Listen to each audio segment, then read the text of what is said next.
Olá, começamos hoje a primeira aula sobre a lógica proposicional ou a lógica matemática do curso de nivelamento do HNB.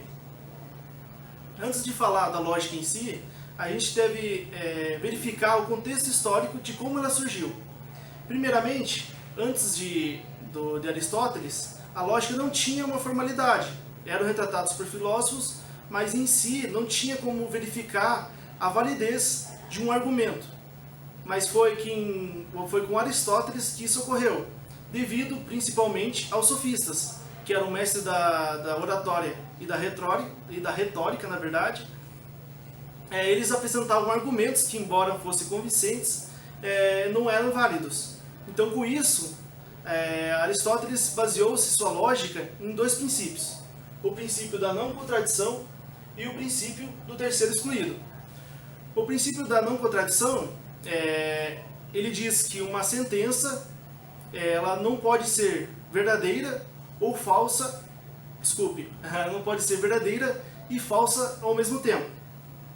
Já o princípio do terceiro excluído, ele diz que não existem, além de sentenças verdadeiras e falsa, alguma outra que expresse essa sentença. Ou seja, não existe também meias verdades ou meias falsidades.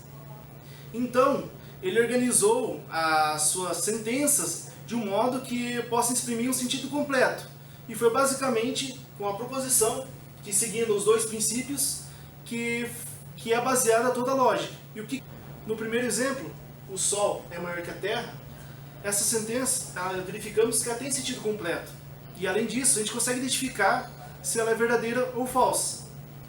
Podemos verificar também que no princípio da não contradição, a gente consegue verificar que o Sol não pode ser ao mesmo tempo maior do que a Terra e menor que a Terra. Então, dessa forma, está verificado esse princípio. O mesmo vale para o princípio do terceiro excluído. Ou seja, ela não pode ser, não existe, que nem eu disse para vocês, não existe meias verdades ou meias falsas. Então, dessa forma, você falando que o Sol é um pouco maior que a Terra ou o Sol é um pouco menor que a Terra, ela vai continuar sendo maior ou menor caso eu tivesse mudado essa palavra. Então, ela continua com o sentido completo. E, além disso, a gente consegue classificá-la como verdadeiro ou falso de acordo com nossos conhecimentos. Ou seja, a gente sabe que o Sol é maior que a Terra. Então, dessa forma, a gente consegue descobrir que essa é uma afirmação ou uma sentença válida. E, além disso, é uma proposição. Já no segundo exemplo, o estude a lógica, é uma sentença onde não consigo verificar se ela é verdadeira ou falsa. Isso porque alguém está mandando fazer alguma coisa, ou seja, mandando estudar lógica. Então, dessa forma, a resposta plausível, por exemplo, para isso, seria sim, eu vou estudar lógica, ou não. E mesmo assim, você ter uma resposta para isso não identifica que é uma proposição. No terceiro, o que é maior, o Sol ou a Terra? O mesmo vale para quando você verifica o estude a lógica. Você não consegue identificar se é verdadeiro ou falso. Então, dessa forma, a pergunta ou uma frase que é interrogativa, ela não pode ser classificada como uma proposição. Já nessa D, x ao quadrado menos 4 é igual a zero, ela não tem um sentido completo para essa frase. E mesmo assim, consigo também identificar se ela é verdadeira ou falsa. Por quê? Porque em meio dessa equação, não estou me referindo a apenas um número para que essa equação seja válida. Mas assim, o x representa que eu não consigo identificar qual é esse número. E sem essa identificação, eu não posso tirar uma conclusão sobre essa sentença. Já nessa E, eu já consigo identificar, porque eu estipulei um valor para que, por exemplo, aqui 3 é a raiz de x ao quadrado menos 4.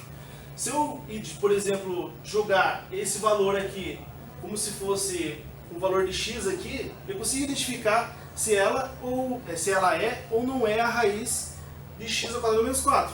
Então, verificando assim, 3 é a raiz de x ao quadrado menos 4, jogando aqui vai ter 3 ao quadrado, 9, menos 4, 5. E o que é uma raiz de uma de uma função é aquela cujo resultado, após aplicar o valor de x, ou seja, o valor de 3 aqui nesse caso, teria que ser igual a zero. Como não verificou que é zero, posso identificar que ela é falsa.